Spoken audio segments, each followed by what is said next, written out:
Welcome to my channel doctor CMPCB। तो बच्चों कैसे हो 6 क्लास के?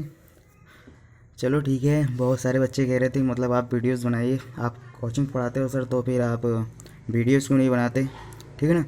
तो चलो ठीक है, मैंने एक शॉर्टकट लिया है, जैसे एक गाइड ही पढ़ा देता हूँ जिसमें सारे टॉपिक सारे सब्जेक्ट्स कवर अप किए हुए हैं, ठीक है। तो राष्ट्रीय बाल भारती है हमारे गाइड का नाम। तो आपको करना क्या है, जिनके पास नहीं है मेरे प्यारे बच्चों वो क्या करें, इस चैनल को सब्सक्राइब करें। जिनके पास गाइड नहीं है मैं उसकी बात कर रहा हूँ, ठीक है। तो इस चैनल को सब्सक्राइब करें और इस सारे सब्जेक्ट्स, ठीक है ना, इसी के माध्यम से आप पढ़ जाएँ, ठीक है ना। पूरे साल की पढ़ाई इसी में है, ठीक है ना। बहुत आसानी से कवर अप होगा, कोई दिक्कत नहीं, बस मेरी बातों को ध्यान से सुनना है आपको। तो राष्ट्रीय बाल भारती में जहाँ तक है सारी चीज़ें सारे सब्जेक्ट्स हैं। तो देखिए पहले मैं हिंदी से शुरुआत करूँ जिसका नाम मंजरी है, ठीक है ना। सारे सब्जेक्ट यहाँ पर लिखे हुए हैं, ऊपर भी है और मैं इसका अलग भी दिखा दे रहा हूँ विषय सूची जिसमें सारी चीज़ें हैं, ठीक है ना।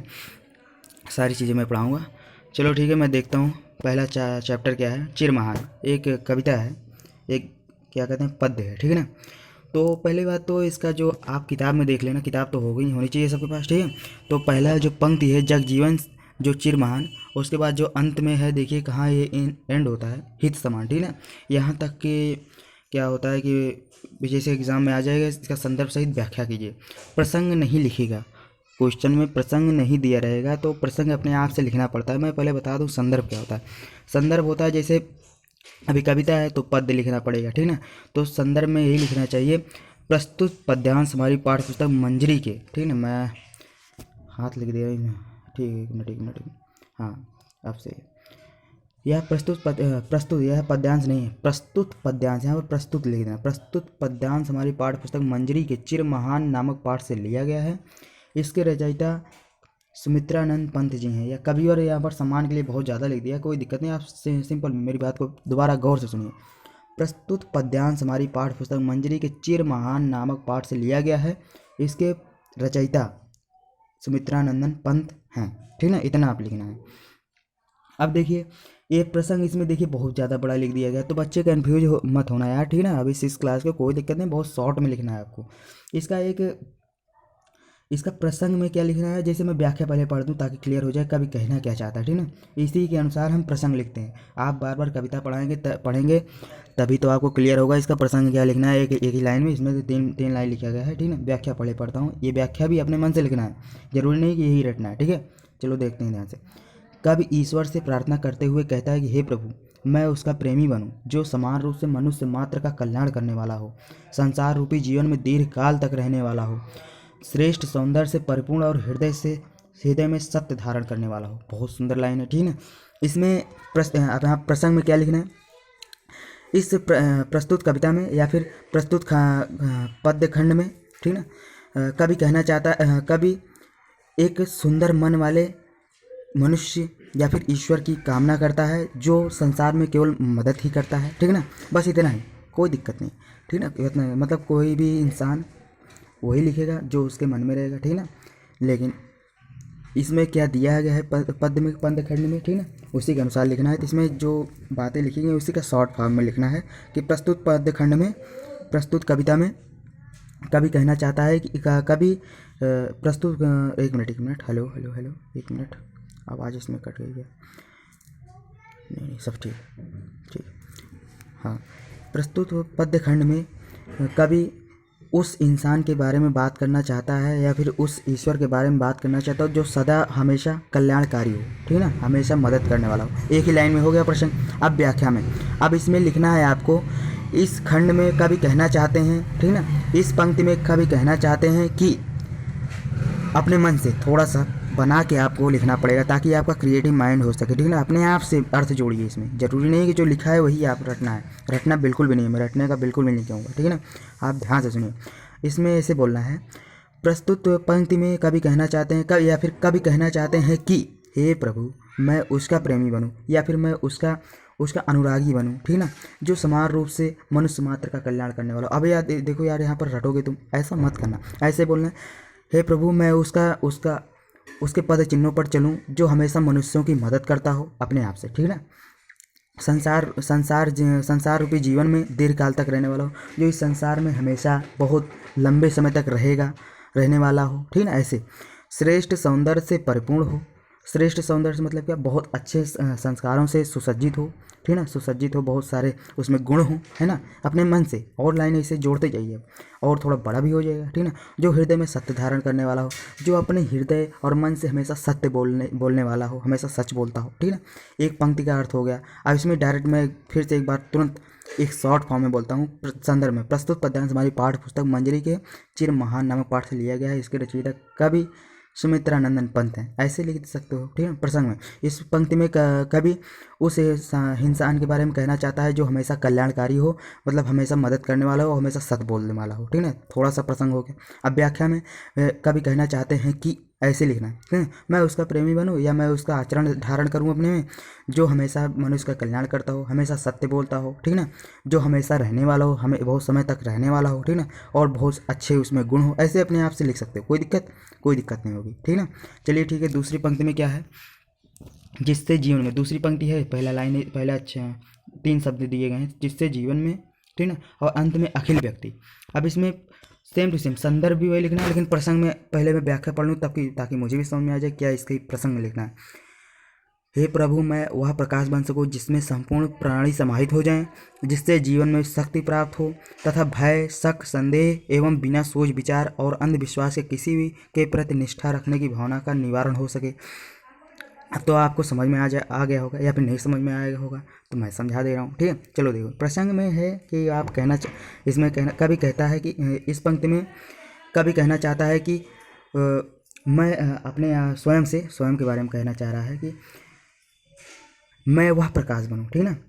कभी उस गुण के बारे में कह रहा है कि जिससे सारे संसार में आप प्रकाशमय हो जाएं, यानी प्रसिद्धि हासिल कर सकें। बस इतना कहना, कोई दिक्कत नहीं होगा, ठीक ना, आपका नंबर भी नहीं कटेगा। थोड़ा सा इस पंक्ति में कभी कहना चाहता है कि इंसान वह प्रगति हासिल करे जो संसार में सर्वव्यापी हो जाए, या प्रकाशमय हो जाए, या प्रसिद्ध हो जाए, ठीक ना। हमेशा उसके पदचिन्हों पर सब चलने की कोशिश करें, अपने आप से ऐसे प्रसंग में डाल दो। अब इसके बाद व्याख्या में, हे प्रभु, कभी कहते हैं कि मैं वह प्रकाश बनूं जिससे संपूर्ण प्राणी समाहित हो जाए। आप बताइए, आप इतना कठिन वर्ड कैसे लिखेंगे, जिसमें संपूर्ण प्राणी, मैं वह प्रकाश बनूं, या मेरे अंदर ऐसे गुण हो जिससे सभी व्यक्ति मुझ पर आकर्षित हो जाएं, है ना। यही तो होता है ना, जब कोई अच्छा काम करो तो बहुत सारे लोग आपके साथ चलने लगते हैं ना। जैसे गांधी जी को देख लो, ठीक है ना। गांधी जी को देखो, क्या वो तो पहले थे, लेकिन उनकी कहानियाँ तो हमें पता है ना, ठीक ना। वो क्या करते, अपनी एक वाणी से पता नहीं कितने लोगों को इकट्ठा कर लेते थे, है ना, ठीक है। ऐसे जो जीवन में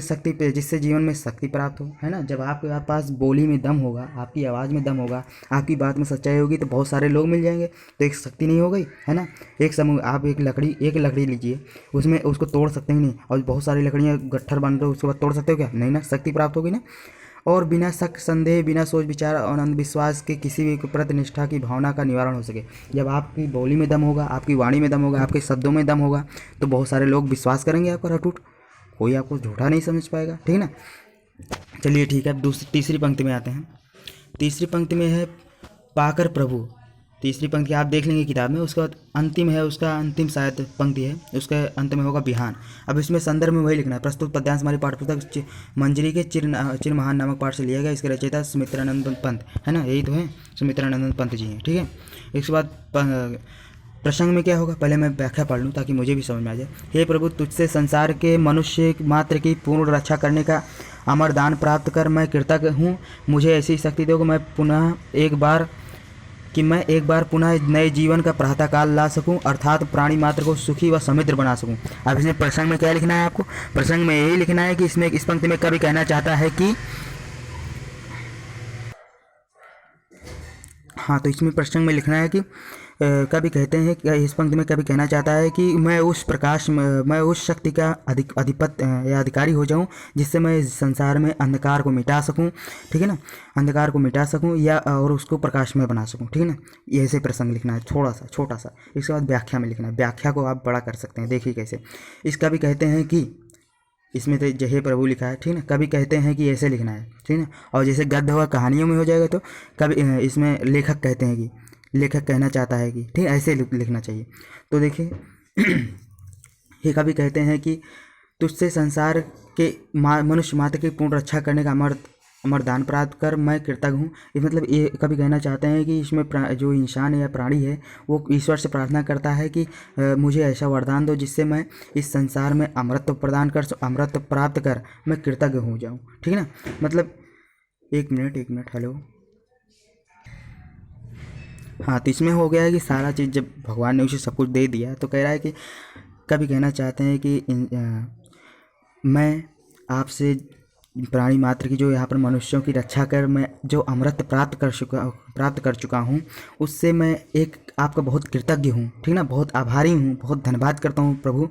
और मैं आप मुझे ऐसा भी वरदान दीजिए कि मैं इस संसार में दोबारा आऊँ तो भी मैं प्राणियों की रक्षा करूँ।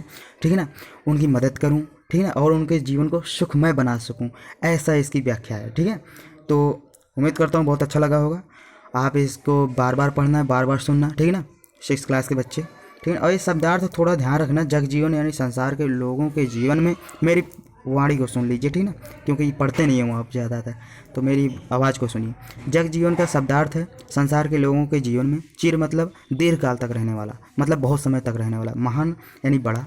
सत्य प्राण जिसका हृदय सत्य से भरा हो, सत्य प्राण जिसका हृदय सत्य से भरा हो। मानव के हित के समान, जो मानव का हितैषी हो। ठीक है ना, जो मानव का मदद करने वाला हो, उसके दूसरों के प्रति अच्छी भावना रखने वाला हो। ठीक है ना, भय यानी डर, संशय यानी संदेह, शक, अंधभक्ति यानी बिना सोचे समझे किसी के प्रति निष्ठा का भाव रखना। अंधभक्ति, अंधविश्वास सुने हो ना, भूत प्रेतों में विश्वास रखते हो जो अंधविश्वास, तो अंधभक्ति मतलब क्या, भगवान पर अटूट विश्वास रखना। ठीक है ना, किसी बिना सोचे समझे। क्या भगवान के बारे में कहते हो क्या, अरे भगवान नहीं है, नहीं है, ऐसा नहीं समझते ना।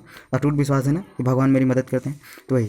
अखिल मतलब संपूर्ण, सारा, पूरा मतलब अखिल मतलब पूरा, पूरे संसार। ठीक ना, मानव, मनुष्य।